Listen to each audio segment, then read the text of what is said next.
Naaalala mo pa ba? Noon tayo pa yung mga batang walang ibang iniisip kundi kung saan tatambay mamayang hapon. Si Mark, yung best friend ko, mula elementary hanggang high school.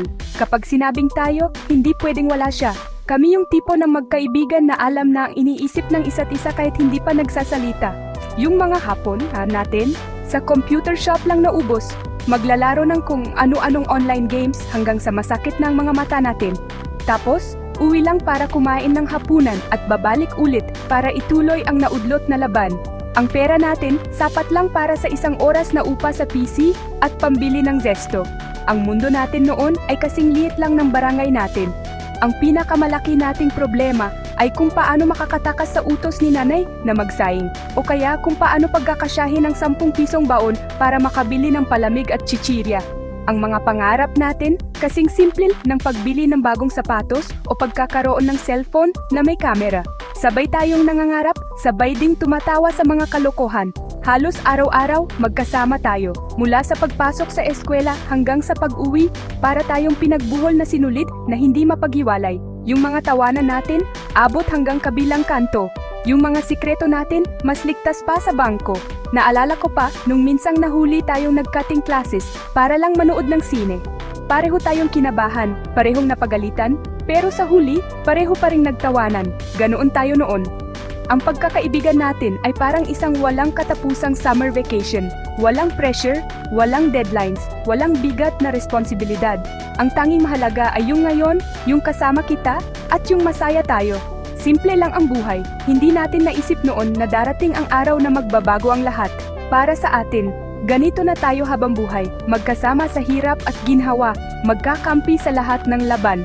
Akala natin, ang pagkakaibigan natin ay isang permanenteng bagay, parang pangalan na nakaukit sa semento. Hindi natin alam na ang semento pala ay nabibitak din, hindi dahil sa galit o tampuhan, kundi dahil sa isang bagay na hindi natin mapipigilan ng paglipas ng panahon. Ang pagtanda, ang pagdating ng mga bagong kabanata sa libro ng buhay natin. Pagkatapos ng kolehiyo, doon nagsimula ang lahat. Para tayong mga barkong sabay na naglayag pero magkaiba ang destinasyon. Pareho tayong may mga pangarap na kailangang abutin pero hindi na sa isang direksyon.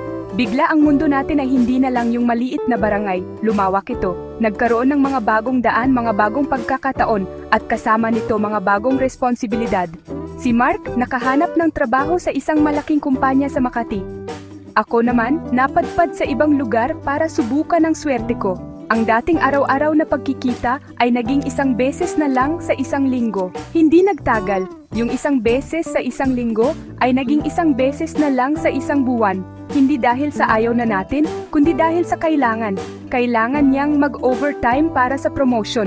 Kailangan kong mag-ipon para sa pamilya. Yung oras na dati ay para sa paglalaro at pagtambay. Ngayon ay nakalaan na sa trabaho, sa pagbabayad ng bills, sa pag-isip kung paano bubuhayin ang sarili. Ang dating simpleng buhay ay naging komplikado. Ang dating mga pangarap na sapatos at cellphone ay napalitan ng pangarap na magkaroon ng sariling bahay, makatulong sa mga magulang, at magkaroon ng stable na kinabukasan. Napansin ko na lang isang araw, ang mga usapan natin ay hindi na tungkol sa bagong laro o sa crush natin sa kabilang section. Ang topic na natin ay tungkol sa stress sa trabaho, sa pagod sa biyahe, sa taas ng bilihin. Yung dating mga tawa ay napalitan ng mga buntong hininga. Doon ko naramdaman na iba na talaga. Hindi na tayo yung mga batang walang pakialam sa mundo. Tayo na yung mga taong pinapasan ang mundo sa ating mga balikat. May mga pamilya na tayong inaalala. May mga boss na tayong kailangang i-please. May mga pangarap na tayong hinahabol ng mag-isa. Ang bawat isa sa atin ay pumasok sa kani-kaniyang kabanata. Siya, bumuo na ng sarili niyang pamilya. Nagkaroon ng asawa at anak. Ako naman, patuloy pa rin sa pagkayod at paghahanap ng sarili kong pwesto sa mundo.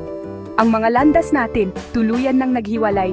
Hindi dahil sa isang malaking away o hindi pagkakaunawaan. Naghiwalay ito dahil iyon ang natural na daloy ng buhay. Kailangan nating unahin ang mga bagong tungkulin na ibinigay sa atin. Kailangan nating maging responsable. At sa prosesong iyon, ang pagkakaibigan natin ay tahimik na naisubo sa pagsubok ng distansya at oras. Ngayon, ang komunikasyon natin ay nasa loob na lang ng maliliit na screen. Ang dating sigawan at tawanan ay naging mga scene at reacts na lang sa Facebook. Minsan, magme-message ako, "Pri, kamusta?" Sasagot siya pagkatapos ng ilang oras, "Oh, min ka sana."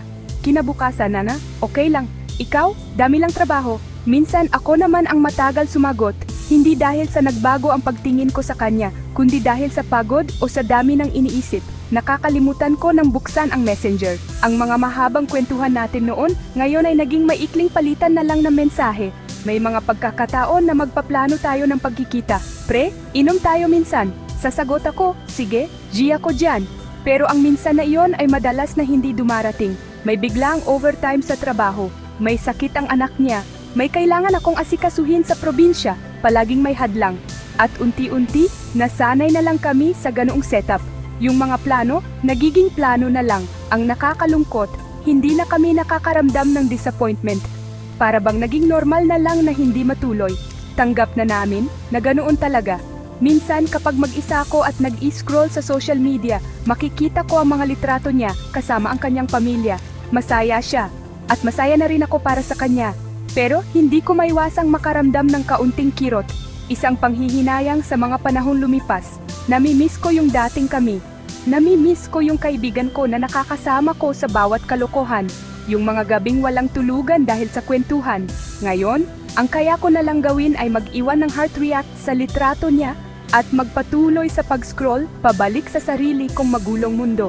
Ang pinakamasakit ay yung pakiramdam na parang nagiging estranghero na kami sa isa't isa. Marami na akong hindi alam sa buhay niya at marami na rin siyang hindi alam sa buhay ko. Yung mga maliliit na detalye na dati ay kabisado namin, ngayon ay kailangan pa naming itanong. "May asawa ka na pala? Saan ka na nagtatrabaho ngayon?" Para kaming nagpapakilala ulit. Ang lalim ng pinagsamahan namin noon ay tila nababaw na dahil sa agwat na nilihan ng aming mga bagong buhay. Ang pagkakaibigan ay nandiyan pa, pero natabunan na ng alikabok ng panahon. Pero sa kabila ng lahat ng pagbabago, sa kabila ng distansya at ng bihirang pag-uusap, may isang bagay na hindi nagbabago. Ito yung pag-aalala. Isang araw, nabalitaan kong naospital ang nanay niya. Hindi ako nagdalawang isip, tumawag ako agad. Hindi para magtanong lang, kundi para iparamdam na kahit hindi kami nagkikita, nandito pa rin ako. "Pre, anong kailangan mo? Sabihin mo lang." Sa boses niya, narinig ko ang pagod, pero naramdaman ko rin ang pasasalamat. Sa mga panahon tulad nito, doon lumalabas ang tunay na kulay ng isang pagkakaibigan. Hindi ito nasusukat sa dalas ng pagkikita. Ganoon din siya sa akin.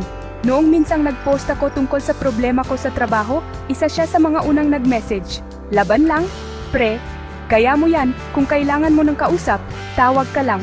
Ang simpleng mensahe na iyon ay parang isang malaking yakap. Isang paalala na sa likod ng lahat ng pagbabago, si Mark pa rin iyon, yung best friend ko. At ako pa rin ito, yung kaibigan niya. Ang mga tungkulin at responsibilidad ay nagbago sa aming mga schedule, pero hindi nito nabago ang lugar namin sa puso ng isa't isa. Ang tunay na pagkaibigan pala ay hindi nawawala. Nag-a-adjust lang. Natututo itong umangkop sa mga bagong sitwasyon. Hindi na ito yung pagkakaibigan na kailangang magkasama araw-araw. Ito na yung pagkaibigan na kahit isang taon kayong hindi magkita, pag nagkausap ulit, parang kahapon lang ang huli ninyong kwentuhan. Ito yung tiwala na kahit anong mangyari, may isang tao kang matatakbuhan na nakakaintindi sa'yo, na hindi ka huhusgahan. Ito yung pag-unawa na pareho na kayong abala sa buhay, pero hindi ibig sabihin noon ay kinalimutan nyo na ang isa't isa. Natural lang ang pagbabago, bahagi ito ng pagtanda. Ang mahalaga ay ang pagtanggap at pag-unawa. Ang pagkakaibigan namin ni Mark ay hindi na kasing ingay at kasing gulo ng dati. Mas tahimik na ito ngayon, mas matatag. Para itong isang lumang puno na kahit hindi mo na laging dinidiligan, malalim na ang mga ugat, kaya nananatili itong nakatayo. Kaya sa lahat ng mga kaibigan dyan na bihira ng magkita, huwag malungkot, hindi kayo nag-iisa. Alam ninyo sa puso ninyo na sa kabila ng lahat, nandiyan pa rin kayo para sa isa't isa. Ako pa rin, siya pa rin, kami pa rin.